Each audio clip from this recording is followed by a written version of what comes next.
This is the Military Bottom Line Podcast, episode 58. Once you know, you cannot unknow. You know what I'm saying? The world there's so much money out here in this world. And we barely tap into 1% of it, honestly. What's going on, everybody? Thanks again for tuning in this week to episode 58 of the podcast.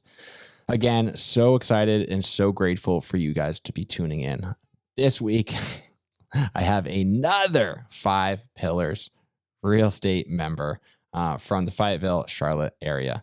Yesenia is a first-generation American immigrant from Panama, and she talks about her story, how she enlisted in the Air Force out of high school, and what we focus on a lot is the transition. She spent a long time transitioning and trying to figure out ultimately what she wanted to do with her life. So stay tuned, listen to her story, listen to why she got out, and how the transition took so long for her to ultimately find her passion and what she wanted to do with her life. So enjoy.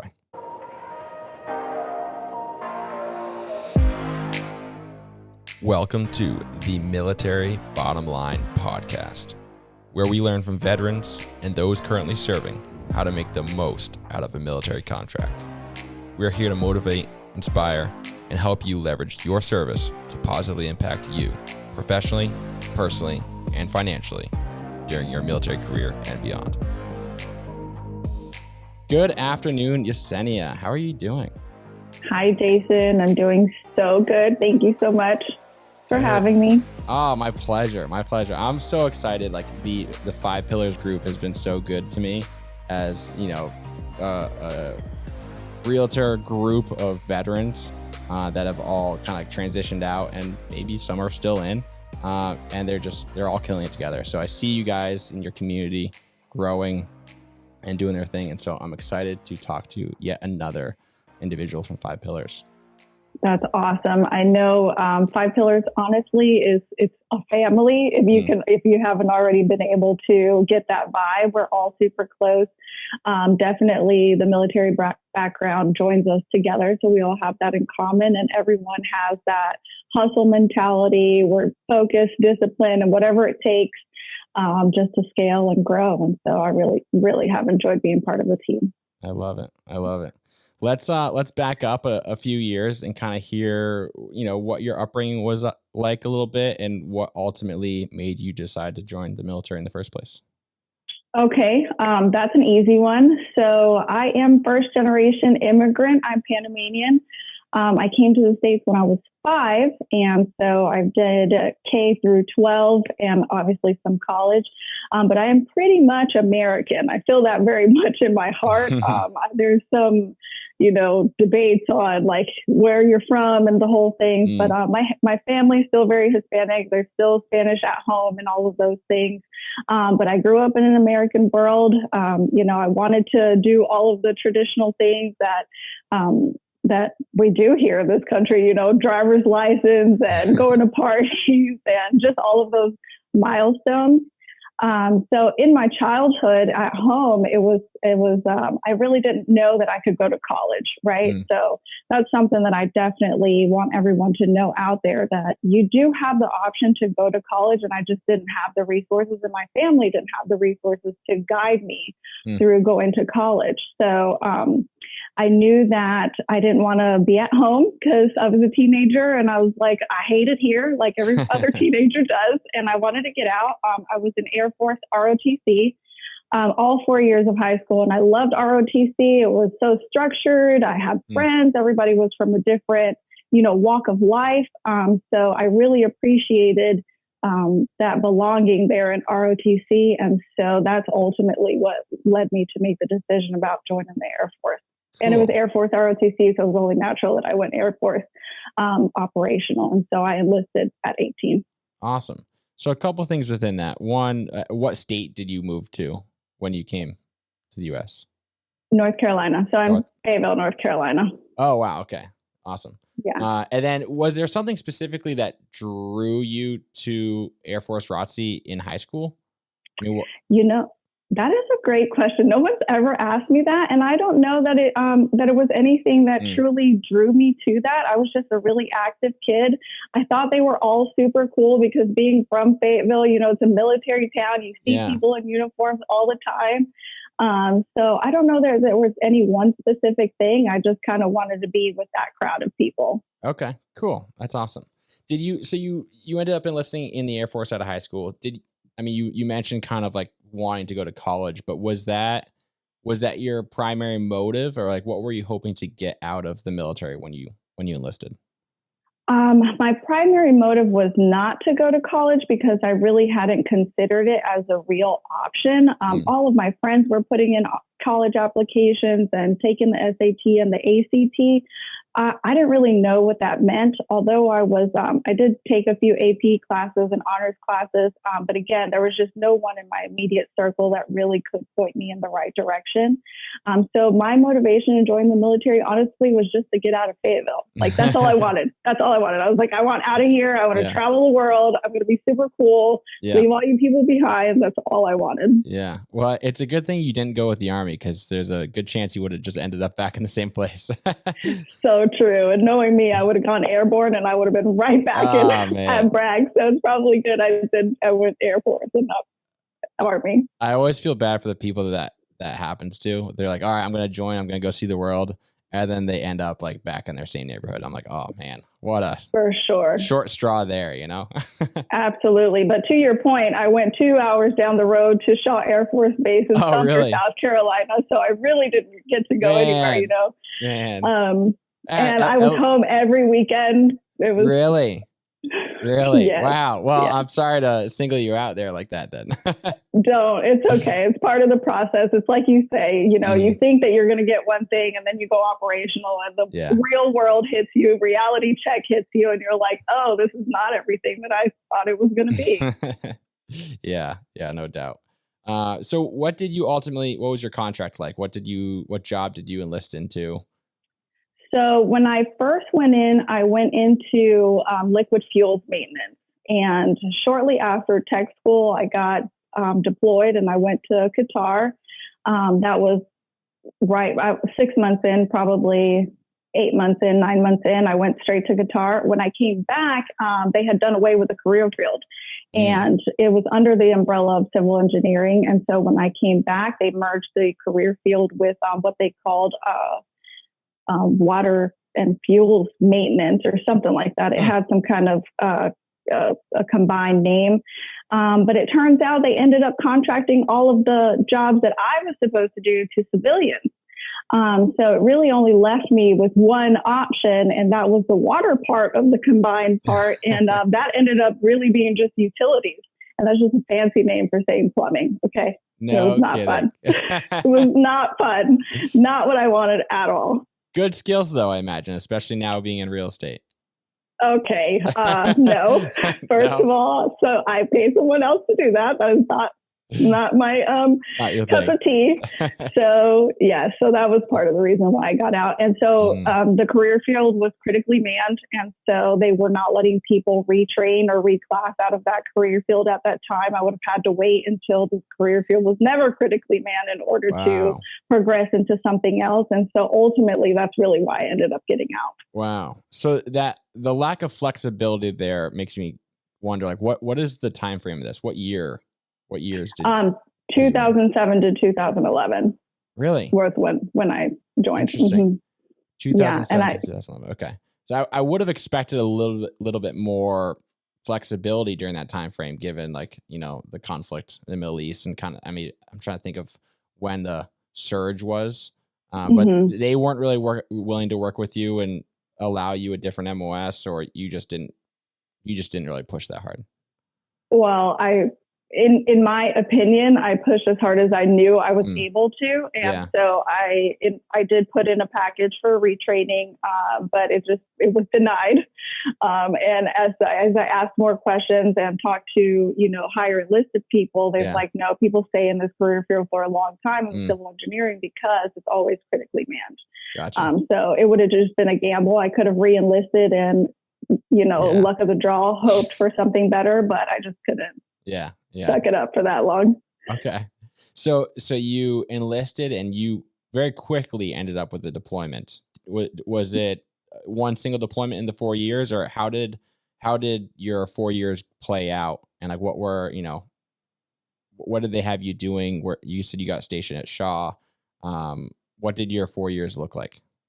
For sure. So I guess from beginning to end, basic training. I went to tech school in Wichita Falls, Texas. Then I got my duty station. I was there I wasn't even there for a few months. I really can't remember, but I deployed then. Yes, I only had one deployment. We went to Qatar. That was a 6-month tour and some weeks plus training, here and there. Then I came back. And that was at the end of the year. So I spent my first Christmas and like holidays and my birthday, because my birthday's in January, away from my family. Then I came back like maybe April timeframe. And then from there, that was 2009. And then from there to 2011 before I got out. Okay. And I did some schools and stuff in between, but nothing that I would say is super exciting. Yeah. Were there any, did you find, like, what kind of opportunities did you stumble across? Like, how did reality compare to, the perception you had going into the military, and as far as opportunities, experiences, was it positive, negative? No, not necessarily negative. Honestly, I've heard you say this now that I've listened to a few of the interviews, and it's like we all have this attitude of going in gung-ho, hoorah, my brothers and sisters in arms. We are defending this country. We are making, we are the best of the best of this country. And that's really the attitude that I had going in, especially coming from that JROTC background where I had progressed, to a leadership position at that time, going into being the little guy in the beginning, and then really just realizing that it's not so much that, some people are just there for a paycheck. Yes, you do have the people that are there that still have, that pride and the American attitude. They're living the American dream. They're giving back to their country. But I would say that's not the majority, right?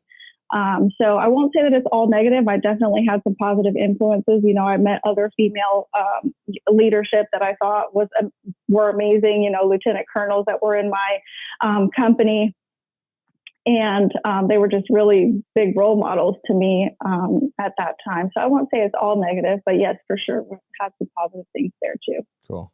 But it sounds like it was a pretty easy decision to get out after one enlistment. I didn't like my job.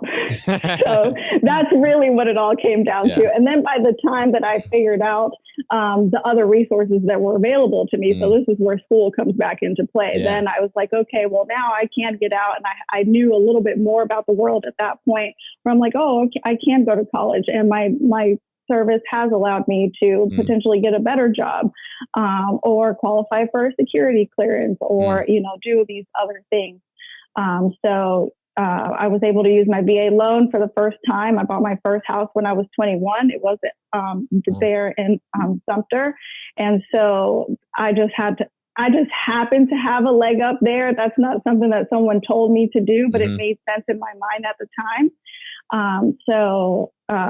There were other benefits, obviously, as to getting out. And as an E4, I think as the E4 getting out, I was like, oh, I can replace my paycheck, no problem. It's not like I was making a ton of money, right? You know what I'm saying? And if I was already surviving on that, that was really my only goal in getting out. Yeah.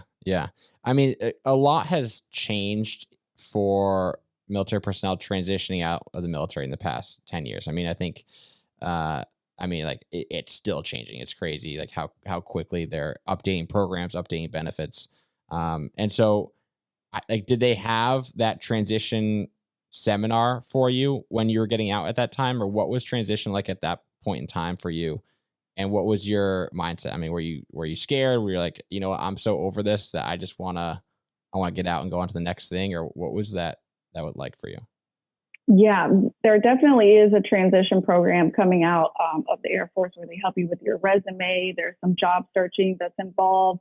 They help you come up with a plan if you're going to go to school. They help you apply to colleges if you're trying to go to school full time. But I don't think I was ever scared. it just made sense because I also knew that there was so much money on the outside of the military to be made. And in the little bit of world experience that I did, I'd be like, man, these people are out here killing it. These other young people, 21-year-olds, and they're working these corporate jobs and they have all of these things. I'm like, man, I could be doing something like that. So I never really was scared. I just made sense at the time. Yeah. That's interesting. So, I mean, it sounded like you had monetary motivation. So like you were hustling for whatever kind of paycheck you could get. And that was your drive. Is that always been your drive, or like, not many people join the military for the great pay, so yeah, for sure. When did that become a motive for you and something that you decided to like pursue that as your goal? Yeah. So coming from my family, we've never, I don't know, we were not well off, but we weren't also starving, if that makes sense. But my parents were very much, you work hard, you get what you get. You know what I mean? So if you don't put anything into the world, then you don't get back anything out of the world. So I worked at the flea market at holiday breaks. And when I was, before whatever the legal working age was. And then when I was 16, I worked at Quiznos. Then I had other jobs. So I always was working because that was the only way to get the things that I wanted. And my parents very much were like, these are the things that we can provide. And if you want things outside of this, then you have to work for it. And so that's kind of where I was. So in my decision to go into the military, I also wanted to be able to provide for myself. And that's why getting out, I wasn't necessarily scared. I just knew that I needed to replace the money that I was making, at least that and or more. But I knew that there was more out there to be made. So the money never held me back. But it's still one of my main motivators now, because once you cannot unknow. You know what I'm saying? There's so much money out here in this world, and we barely tap into 1% of it, honestly. Yeah, it's crazy. So, yeah, it is so crazy. So then with that said, did you have a career or like a track in mind that you knew you wanted to pursue when transitioning out? Yes. And the short answer is I wanted to go into nursing to be a midwife. So I pursued that for a while, but the reality was I was getting BAH, E4, BAH. I had a mortgage, I had a car payment, and it just was not enough to survive. So that's one thing that I will say that the transition out did not prepare me for. This, your GI Bill is not going to be enough to just cover all of your living expenses. And so it came to the point where I had to go to work. I had to get a job. And so I worked for the Department of Labor in South Carolina for a while. Absolutely loved it. I got to help people. And that's when I really kind of figured out that I needed to be in a service kind of industry, because I really enjoy working with people and giving back to people, helping them progress and reach whatever goals they were trying to at the time. And it was a state funded job. So like any other state job, they were always having reductions and, budget cuts and things like that. So I was laid off probably 2 years after getting that job.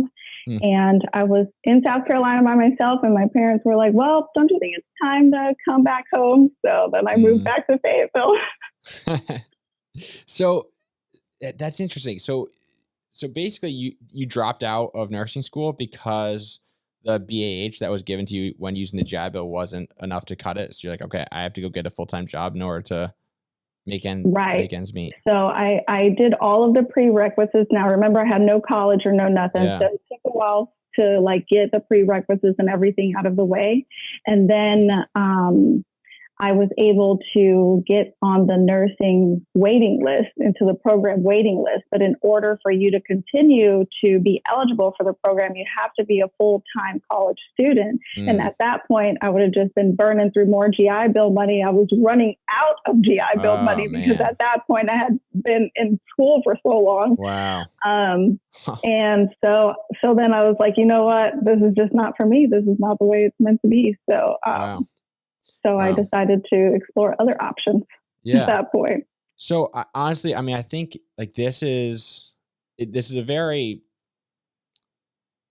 common like transition, like we just like when we join the military, we have like this image of like what the military is going to be like. We're going to do this, Right. that, we're going to be great. We're going to like change the world.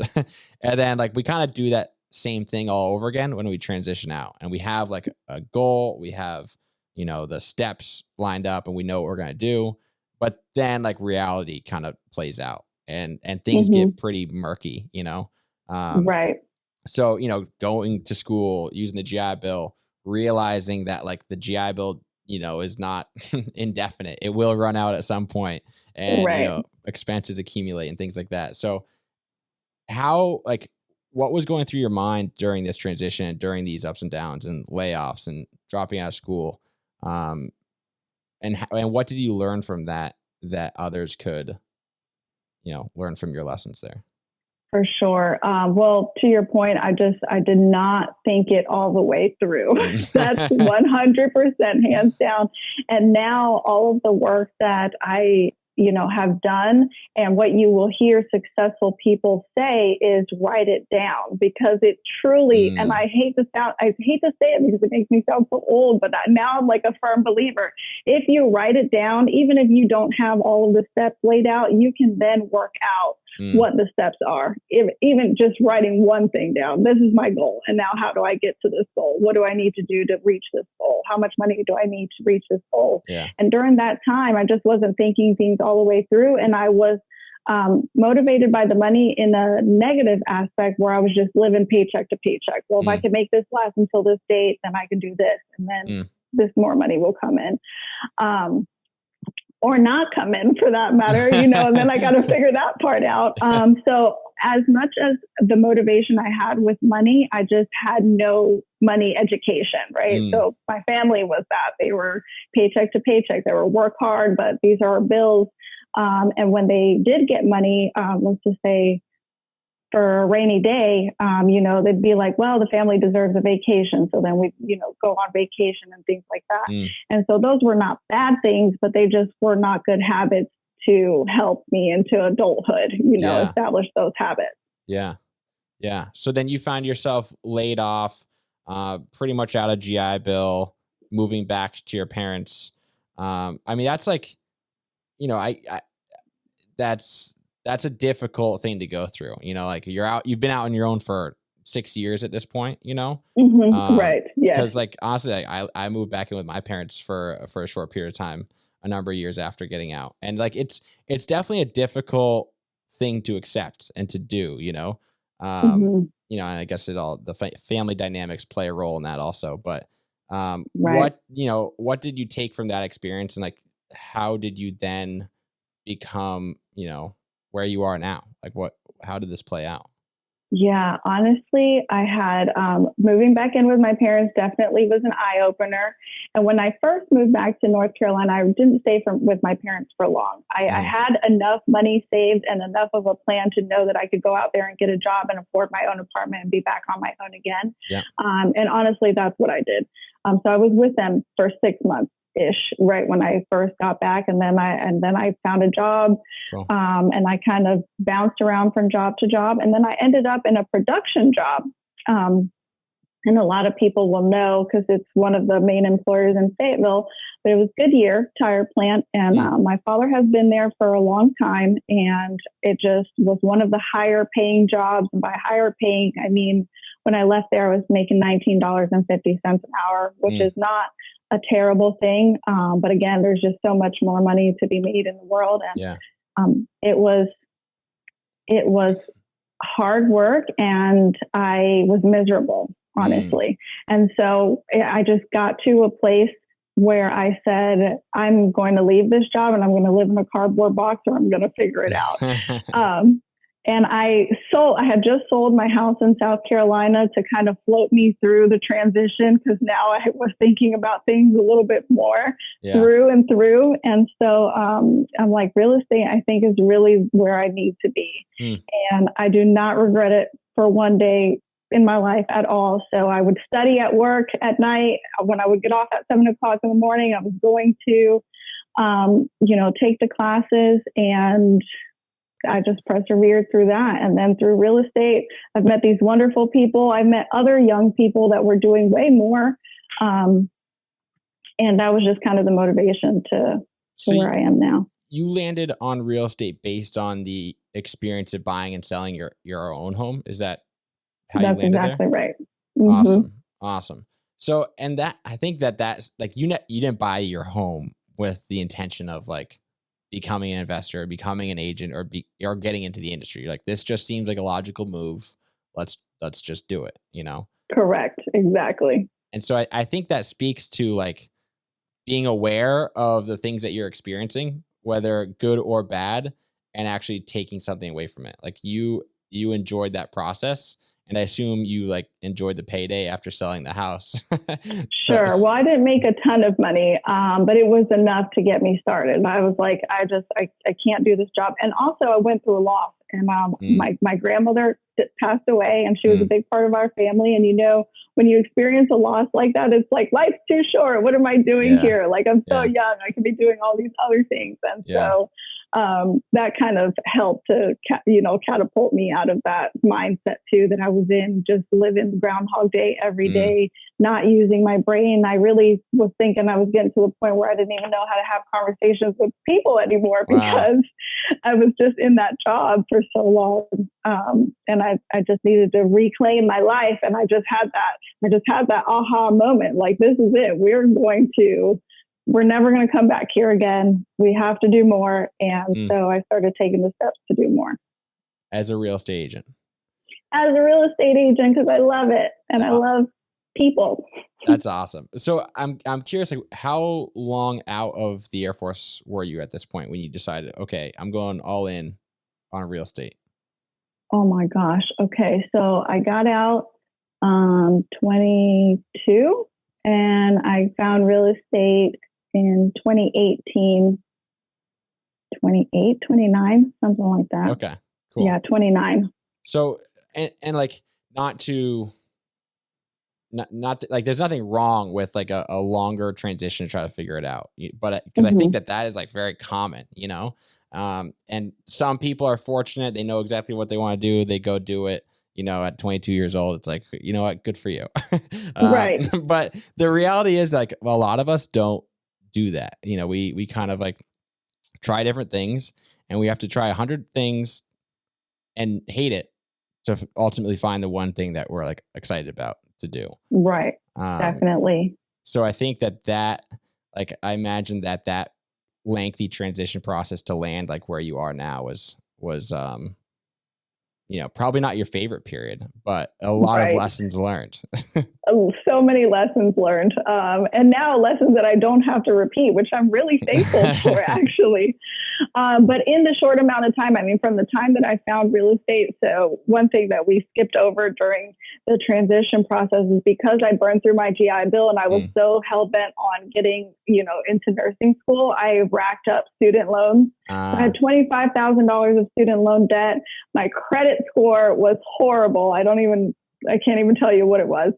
And I was just at a point in life where I was not able to progress because of all of the bad decisions that I've made. So when I found real estate and I started to change my life around, and I'm not saying that I've accomplished everything that I have, but I was quickly able to pay off my student loans, work on my credit so that my credit score could go up. I'm now able to qualify for another home loan because I was not a good borrower before, because my score was so low and my income was next to nothing. And now my other personal home that I bought in Fayetteville in 2020, that's my first Airbnb, which does amazing all the time. I love that. Congrats. And yeah, thanks. And then finding Five Pillars and these other entrepreneurs out here. I've invested now in the Amazon automation store, so that's just up and running. My father and I are probably going to do our first real flip this year, or at least one other door. I'm in Charlotte now with the Five Pillars team. So slowly but surely working on getting another door here in Charlotte. Wow. So it's like, it really is a mindset thing. Once you have identified what the issue is, I'm the problem. That was the first thing was I'm the problem. I was hanging around low quality people that just were living the same, in that hamster wheel every day. And so I said, you know what, I'm just going to spend some time by myself. And I did. I spent a lot of time by myself, picking and choosing where I would interject myself. And it worked. Wow. That's well said. Because I think like when I've been kind of in the dumps, it's very easy to be like, woe is me, and like, you don't blame yourself when it's woe is me, you blame everything else. And that's so true. Like when you're in that position, and for anybody else that's in that position, how did you get there where you ultimately flipped it around and said like, I'm the problem, let me fix me, ignore everybody else because they're not the ones causing my life to be this way? How did you ultimately get there? Man, I really think it's a maturity thing, honestly, because when I was younger, I don't think I had the ability to blame it on myself. But as I got older, I realized that what I had been doing did not work. It was not working. It had been proven. I had proven to myself over and over that it did not work. As much as a hustler as I am, and as much a work ethic that I have, I just did not have the skills. I needed more knowledge. And where was I going to find that knowledge at? I first joined a firm that was local to Fayetteville, and they have really strong ties in the community. And so I started building community that way. I started following those footsteps. Those people taught me, you can go here and get these answers. And then I just started expanding that on my own. But I think maturity, for sure. It is hard to accept that you are the problem. So starting with making that mature recognition. Yeah. There we go. I accept. Making that mature recognition that you're the problem, and then going out to find community that will further get you out of that entrenchment, essentially. Awesome. And so basically then you are surrounded by people that are like pushing each other, like the Five Pillars group, and just like always pushing one another to do better and to grow. Right. All the time. And if you look for those people, you will find them. And they're not the people that are hanging out with you on the weekend just because. They're actually the people that are at home and in bed at a decent time because they have to get up the next day for a certain reason, even if they don't have families or, 9-to-5 jobs. And so that's what I found in real estate. I see people from all walks of life. It'd be young people, there'd be older people, there'd be retired people. And one thing that they all had in common, at least the successful ones, and I wanted to be a successful agent, they had a set schedule that they would follow. They made time for their family in their calendars. They used their calendars. That was the first time that I even thought about using a calendar. Like, who does that? You want to go next weekend? Maybe. I don't know. We'll see how I feel. But now I'm like, no, let's put it on the calendar. Everybody's on track. Everybody's got to put it on there. So that's one thing they had in common. And just following their example led me to do some self-reflection and mindset things. And Shelby, I had some cross sells with Shelby, and she recommended the Miracle Morning. And that's when I first did my first, because I always read for fun. Nobody reads for fun anymore, I found out. Like you read fiction kind of thing for fun? Yes, I love it. Good for you. It's better than watching Netflix, That's true. Netflix was another thing too. Like TV, I would find myself just watching TV for hours and hours and be like, what did I get out of this? Why am I even watching it? I don't even want to watch it anymore, but I don't have anything to do. I'm like, well, that's impossible. There's plenty to do. Yeah.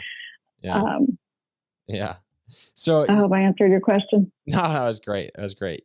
You spoke a little bit earlier about kind of like your money habits, and then the way you were raised with money. And it sounds like you've made like a significant change to your perspective on money, which I imagine would have been beneficial had it happened. It's one of those lessons that like, man, if I knew this when I was 19, like I would be light years ahead of where I'm at now. And we learn the lessons when we learn them, kind of thing. But what have been like the significant financial lessons that you've learned in the these recent past that would have been more beneficial had you started in the military? And like what's something that like a new enlistee in the Air Force should be focusing on financially? Oh my gosh, budgeting, number one. Number two, some kind of savings. I mean, TSP is out there. I never took TSP seriously and I regret it now, but it's true. And I'm sure someone told me along the lines, like, if you have to do this, you will not regret this. Please take it 100% seriously, because when you get out here into the real world, or if you stay in, even if you stay in, that's like double. It's double beneficial, because you have your own retirement. You can do an IRA, you can do a 401 self-directed 401k if you want, plus TSP, and that you're just slowly paying into it. So I think budget, and definitely having some kind of savings, and planning for retirement. Like, it was not something that I thought about until now. Now is what I'm thinking about it, but definitely. Yeah. I remember for me, it was in boot camp when they brought up TSP, and nobody had ever said anything about it to me before. Like, what is TSP? I don't know. All I knew is there was somebody on the stage telling me to put my banking information here, and like they're gonna take money from me every paycheck. And I'm like, are they trying to sell me something? This sounds shady.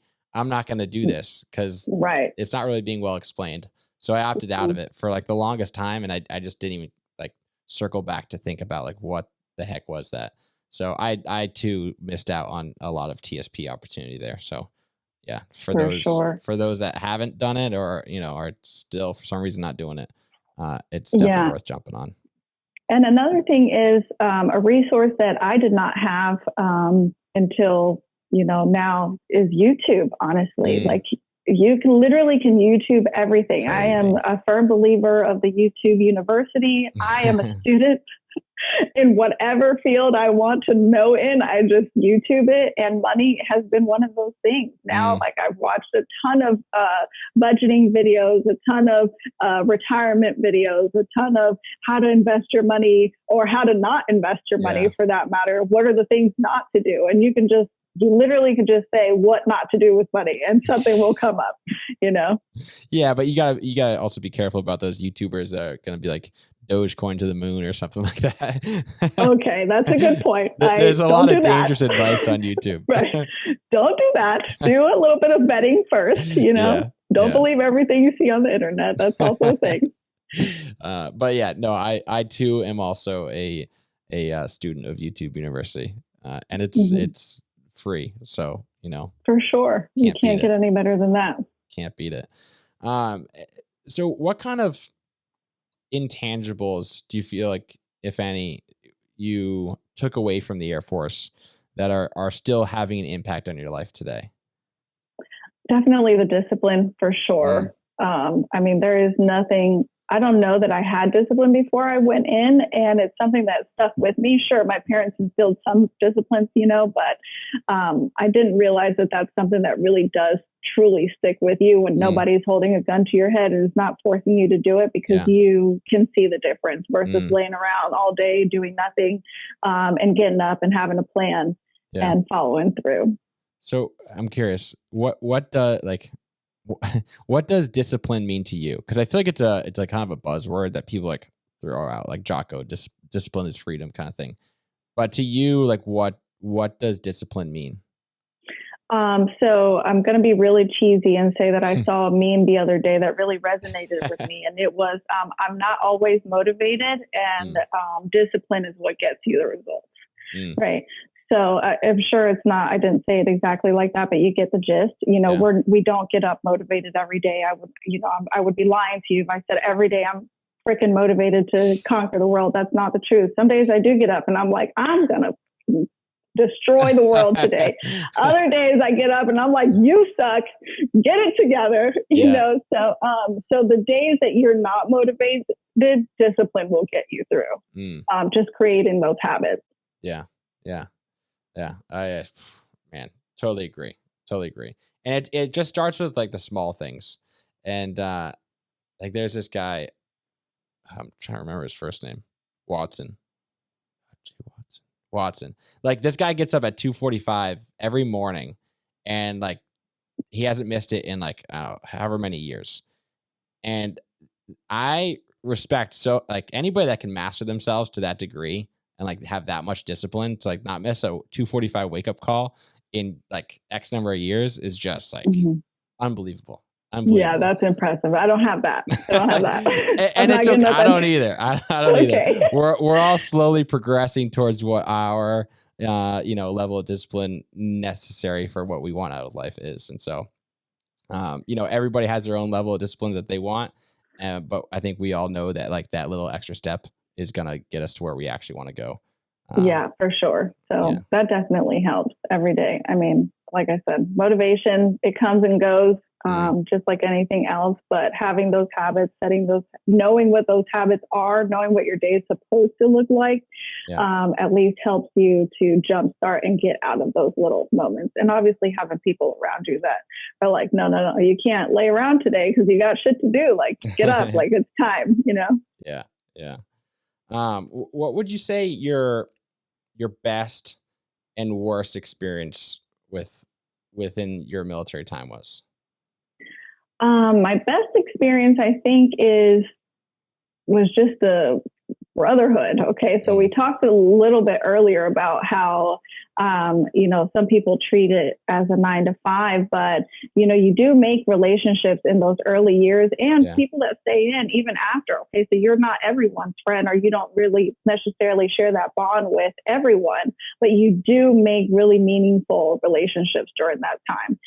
And you have the option or the opportunity to grow with those people as you mature and develop, people that you went to boot camp with or met in tech school or your first duty station or your first deployment or whatever you school. There's always someone, I feel like, that you're able to find that camaraderie with. So I really think that still resonates with me today. Probably the worst experience was not having more direction in the military, right? And that's because they don't necessarily know either, right? So it's like the people that are getting out now that I meet that are veterans, and Fayetteville is one of these places because everybody is a veteran, literally. And these veterans that have been out for years are the ones that will tell you, well, this is what you need to do, go this route, right? But now it's a little too late for me, or well, not necessarily military wise, for sure. But those are the veterans that are still like adding value to your life because they've done it. They've walked the path. They know a better way to do it. So I think that would be my worst experience. I wish I had more direction when I was actually in, because I could have potentially stayed in and done something else had I known a better way. Yeah. And it like similar to the transition process on an official capacity, with the military, always transitioning and always evolving. Like you said, YouTube University, like there are so many people on the internet now giving the lessons that they learned to better prepare, the people transitioning now. Like everybody's giving out free advice, and so like, again, be careful, but right. Exactly. But, a quick Google search or YouTube search, like you can find the answers to most questions and get that direction that your leadership might not have given you. Definitely. Trust but verify, for sure. Yeah. And something else I wish I would have known before I enlisted, I probably could have went reserves and had all of those criteria, what I was looking for, the traveling and just getting out, I could have had that part-time, and I didn't know that was an option. And, for those people that may be considering going in right out of high school, definitely give the reserves or, the National Guard or something else an opportunity, because it's literally all of the same benefits without that 4-year commitment or 6-year commitment. And you still have time to figure out what you want to do with your life. Right. I'm such a big advocate for that because like you said, I mean, not everybody knows that the reserves exist. Not everybody knows that the National Guard exists. And like, even if you do, you might not really know what it actually means or entails. And something that I've learned now being, I was in the Marine Corps active and then like reserve, Marine Corps for a bit, and then now National Guard. And like, now that I've seen all these different components, I'm like, oh my goodness, there is an ideal and most effective route for everybody. Like regardless of what you're looking for, like you have your reason for joining the military, and there is a most efficient route for you to join. And so, getting educated on all the different avenues is huge. I would totally Yeah, agree. it's definitely key for Totally sure. agree. Now that you're a real estate professional and a veteran, and like you have the VA loan, and I'm sure you're way more well versed in the VA loan than I am. For those that are, either still in or out now, and they want to use that VA loan and optimize that, like what are some helpful tips and advice that you can give to vets looking to use that loan? Um, I get this question all the time, and it really is person specific. But if I could just give a blanket statement, I would say, what do you want to use the VA loan for? Do you want to make it work for you as an investment? You could do multifamily. I mean, it's really the way to go. Or you can do short term, where you owner occupy for a year and then turn that into a rental. And just to know that you can use it more than one time. So I hear this all the time, that people think that they can't use their VA more than one time. You can definitely use it more than one time. You just have to get yourself educated on the ways that you can use it more than once. But I've used it twice already personally, and Lord knows everybody on this team has used it probably 7 times over. Everybody's optimizing that thing. For sure. And you get your eligibility back. So let's just say that if you were to sell one of those properties that was under a VA loan, you get that eligibility back once it's no longer a VA loan, or you can hold it and refinance it into a different loan product, also get your VA eligibility back. So there's so many options. It is definitely specific, but I would say try to find a way and find a real estate professional that can help guide you into reaching whatever goal it is that you want with your VA. It's like similar to like the GI Bill, the VA loan. Like there's all of these military benefits and like government benefits that like it's designed for like 4 years of school and like max out at $26,000 a year, or like for a VA loan, it's like designed to get you and your family into a house. But there are so many, like, I don't want to call them loopholes because they're not really loopholes. Excuse me, they're not really loopholes. Good timing.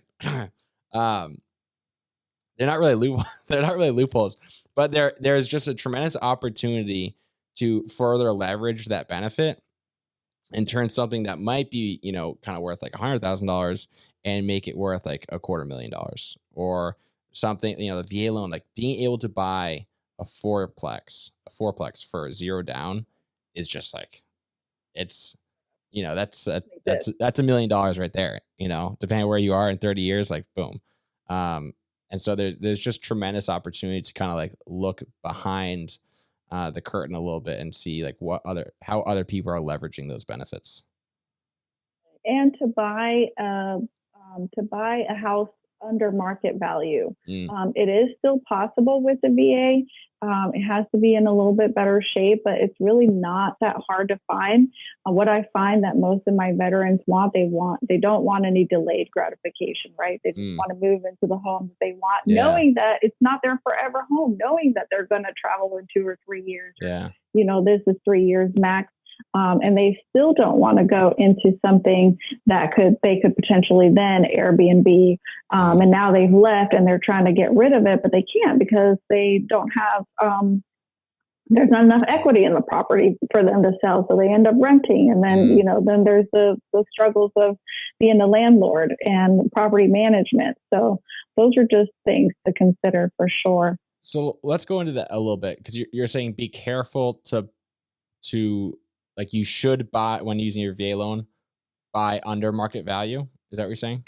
Yeah, definitely. That way on the in the exit strategy. So this is all like thinking 5 steps ahead. If you're going to keep and hold this property, you want to be above that 1% rule. And for the people that don't know, the 1% rule is whatever the sales price or the value of the house is. You want to be able to rent it for at least 1% of that or more.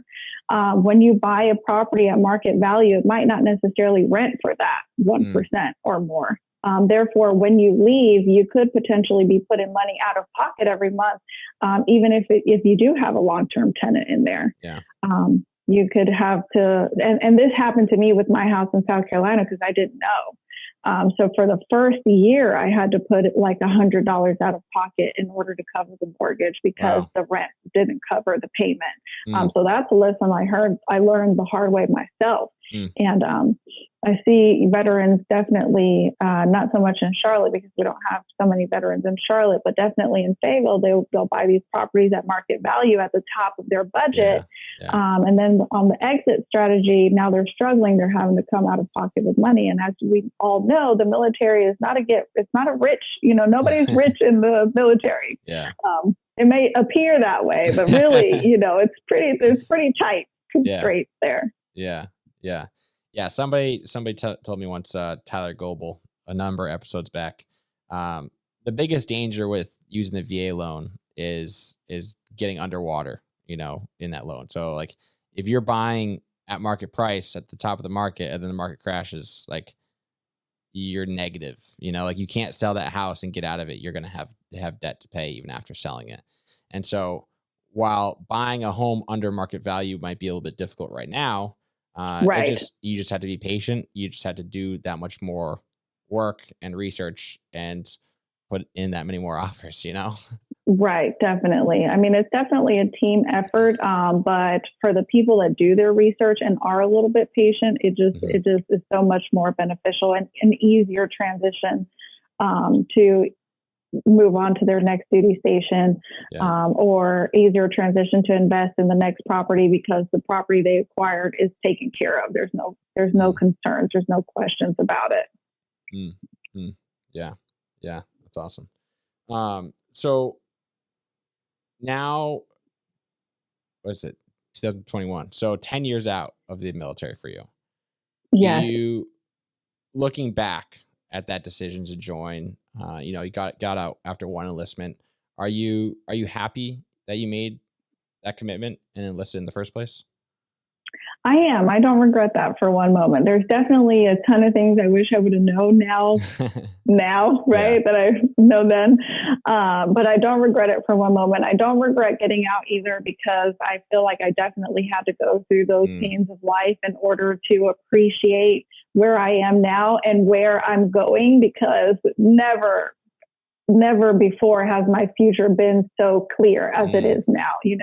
Now I do have a plan for retirement. I know that real estate could be my retirement plan if I really wanted to. And what I mean by that is investing in real estate, for the listeners. So investing in real estate can also be a retirement plan. Finding those ways of passive income, those were things that were never on my radar before. The YouTube and the podcasting, that's definitely a thing that could potentially be on my radar in the future. I may want to write a book, and just now, like all of the possibilities, everything is possible. Whereas before it was just very much like job, 9 to 5, maybe hang out on the weekend, get up and do it all over again. And there was just no real desire for life. Now it's the possibility of travel and going to conferences and investing and meeting other small business owners, and other young adults that are, killing the game. And it's super motivating. It's exciting. It's new. And there's really no end to that. You can really take this as far as you want it. Yeah. Oh, it's so true. It's so true. Yeah. I mean, like a little bit of financial prudence, discipline, I used to wonder, like, how does this person like write books, go on trips? Like, how do they have so many hobbies? Like, don't they have to work? For sure. And then once you make that realization, like, oh, like they just like invested wisely and like, have little businesses here and there and some rental properties. It's like all of a sudden, like you don't have to be tied to a desk. Right. Or a building or anything. Yeah. Yeah, absolutely. Would you recommend somebody else enlist in the Air Force after your experience?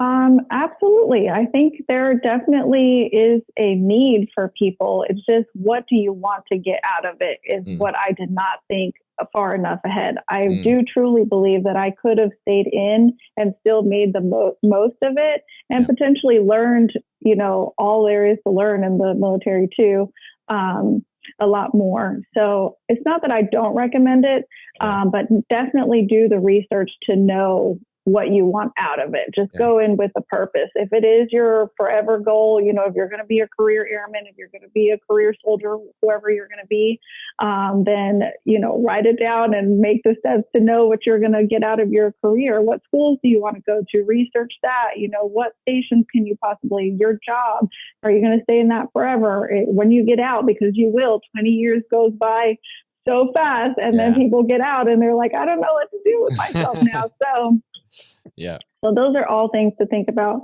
I think when you're younger, in those, it's hard to think about those things if you don't have any direction. But I hope that, these messages, these podcasts, reach the young people, and they know that they have a ton of options. It's not for everyone, but it definitely has its benefits. And I think you can do anything. Awesome. I love it. Well, thank you so much for coming on to share your story. I'm pumped yet again to meet another 5 pillars, and it's really cool to hear. Like, I feel so many of the ones I've spoken to recently, it was a kind of a seamless transition into 5 pillars. And so true. I'm so jealous of them. So true. I'm so jealous of them. So it's cool to know that, like, not all of them, did the CSP program and, like, just kind of walked on.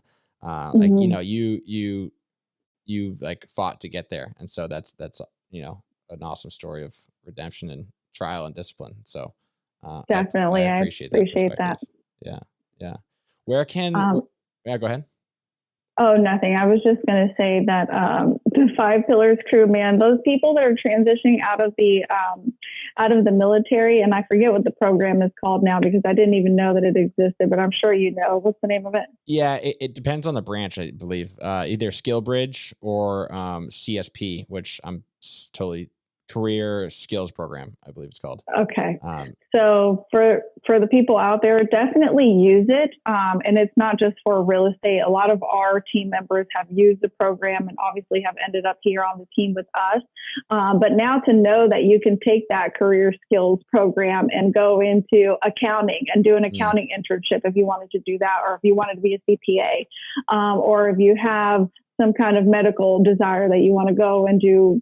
I don't think that you can do nursing, but my point is, it doesn't just have to be real estate. It literally can be anything that you want it to be, and it's a resource. And it's the last 6 months of your enlistment, and just so many people don't know about it. And I'm like, wow, that's amazing. I wish I would have known about that when I was getting out. I definitely could have at least eliminated some options, if nothing else. So I'm totally jealous of those guys and gals that have been able to do that, but also very fortunate that they're on the team now, and they get to bring all of that experience and positive attitudes with them. Yeah, absolutely. Yeah, I couldn't agree more. I wish I knew about that opportunity when I was transitioning too. So awesome. Thank you so much, Yesenia.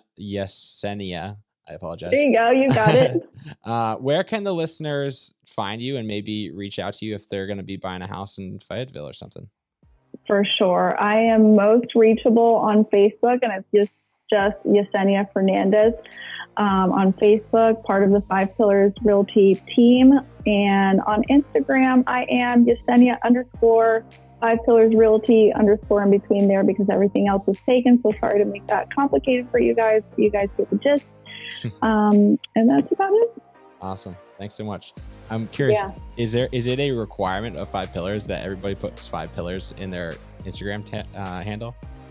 It's not a requirement, but it is highly encouraged. I love it. Continue the branding. Yes, for sure. Absolutely. It's a brand worth spreading. So awesome. Thanks so much, Yesenia. We'll stay in touch, and I look forward to seeing you grow in your career in real estate. Wonderful. Thank you for having me, Jason. I had a blast. Yes, I hope you enjoyed that episode with Yesenia Fernandez. Awesome gal. She has an impressive shift of mindset that happened during her transition. And I hope that that is a mindset that you can gain from now without having to go through the same trials and struggles that she did. And, it's one of those things that the sooner you learn it and the sooner you adopt it, the better off you'll be and benefit. So I hope you guys enjoyed the episode. If you guys want more information on Yesenia or want to contact her in regards to a property or just general questions, feel free to use the link in the description to take you to her Instagram. All right, guys. Thanks so much for tuning in. I'll see you guys next week.